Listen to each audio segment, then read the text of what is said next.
Pour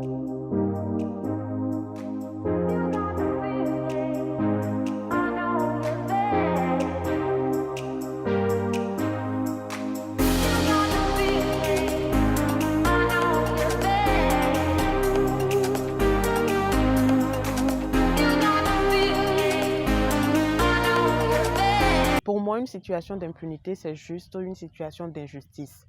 Aujourd'hui, on ne peut pas rester dans un monde où, quand quelqu'un commet une faute, la personne se sentira à l'aise parce qu'il n'y a pas il n'y aura pas de justice, il n'y aura pas une punition qui va suivre. Quand on commet une faute et que nous vivons dans un monde où il y a des règles, naturellement, il faut que l'acte posé soit puni. Et quand cet acte n'est pas puni, c'est quand nous sommes dans l'injustice et l'impunité conduit forcément à l'injustice.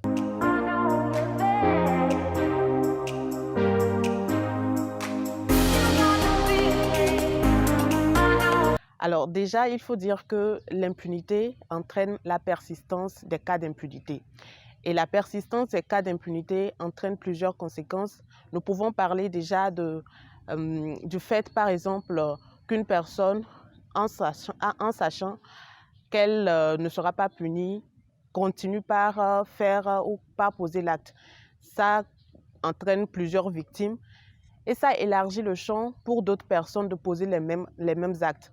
Quand nous prenons un cas de corruption et que la personne sait qu'en posant un acte de corruption, elle ne sera pas punie, naturellement, elle va continuer et d'autres personnes vont s'y ajouter.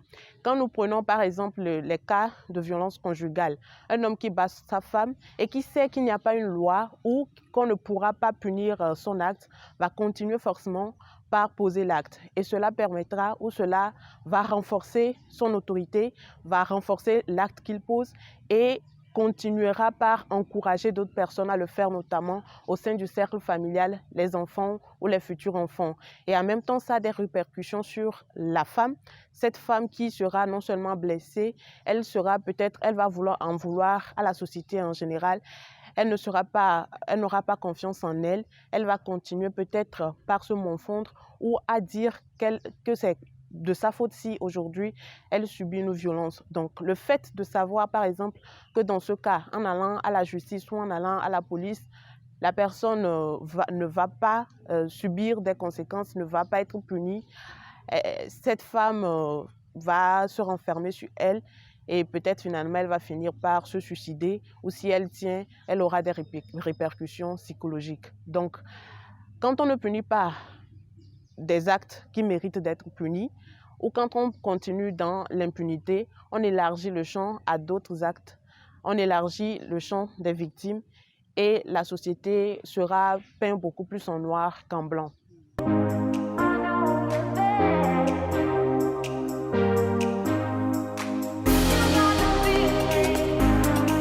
Je donnais déjà un exemple, les cas de violence conjugale.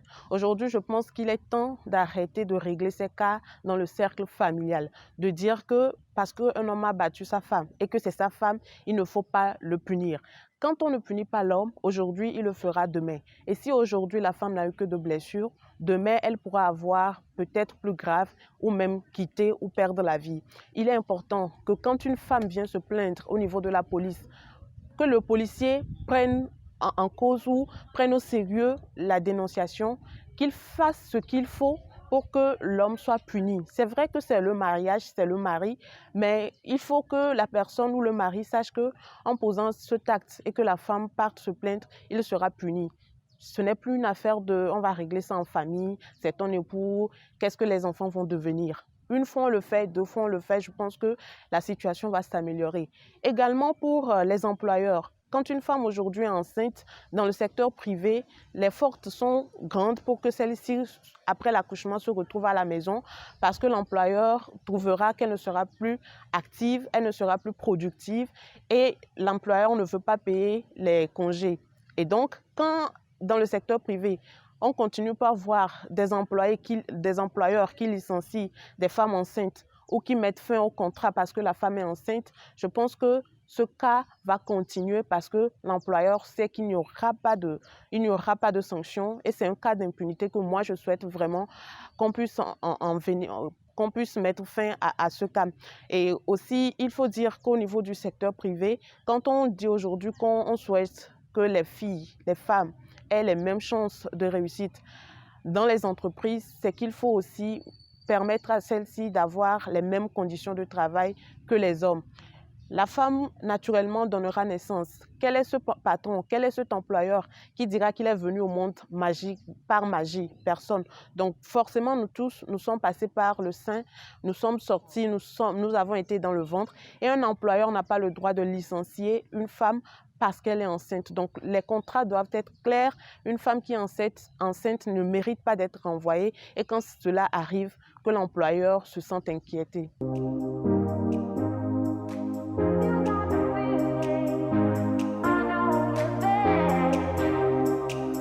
Alors, je pense pour que l'impunité cesse, il faut permettre à ce que la société ait des règles préétablies, connues de tous.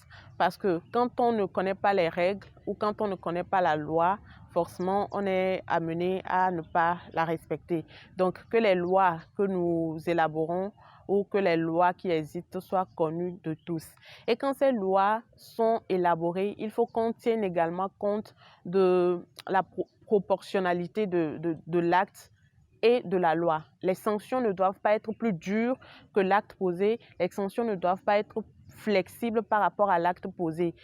Pour un acte qui ne mérite pas une prison, qu'on ne mette pas la personne en prison.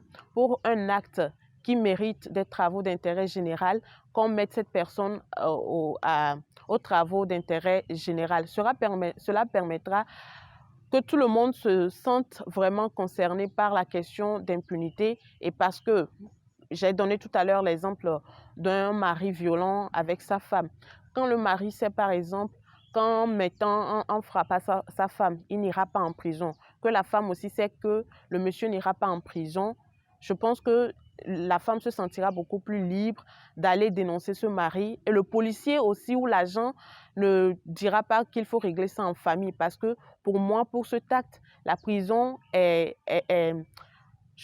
le summum. C'est le plus dur parce qu'on va le priver non seulement de son travail, mais également des enfants. Et nous savons dans la société africaine que l'homme a beaucoup de charges et que un homme qui est en prison pour cet acte, par exemple, c'est des enfants qui vont en souffrir et même la femme qui va en souffrir. Donc, pour un acte de violence conjugale, qu'on trouve autre chose à part la prison.